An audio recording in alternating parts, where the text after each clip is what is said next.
Omega,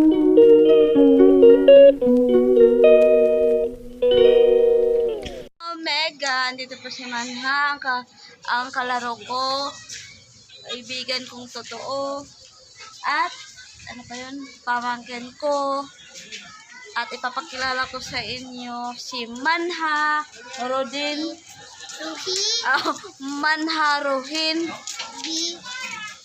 ha? B? Bakit B?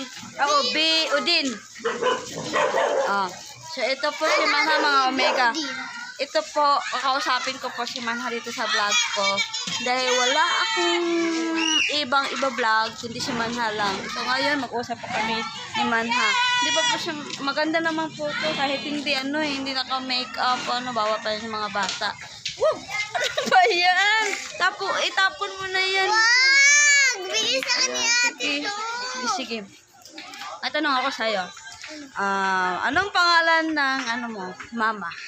Mama Odessa. Pangalan ng papa mo? Shabby. Sino-sinong mga kapatid mo? Si Marin. Yung isang kapatid ko, Sino? Isang kapatid. Anong pangalan? Sino? Wala, di mo kilala mga kapatid mo? Wala pa nga pangalan. Banggitin mo. Sino? Marin.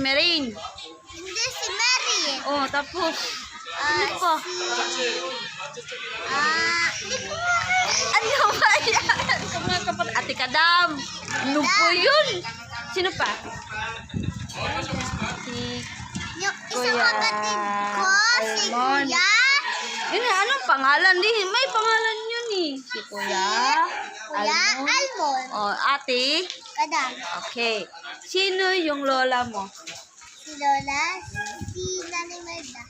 Correct. Tapos, sinong kapatid ni Lola Emelda na kilala mo? Si Marin.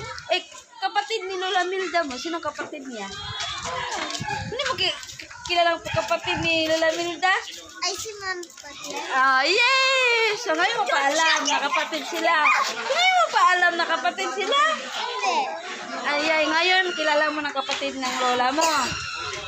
Sino anak ng Tita Floyan mo? Anong tawag mo Tita Floyan? Mama? So, sino, magkaano sila? Lola Melda at Tita Floyan? Magkapatid. Very good. Alam na po ni Manha, mga Omega, na ngayon pa niya alam na magkapatid si Mama Floyan at si Nanay Emelda. Yun, alam mo na ngayon. Tapos, may iba pa akong tanong. Sino-sino ang mga aso mo? Si Ashley, si Husky, si Potut, si Amira. Yay, 4 lang no? Yung Ay, iba? si Cotton. Si Cotton, 5 ang mga aso ni Manha. Ha? Ano pa?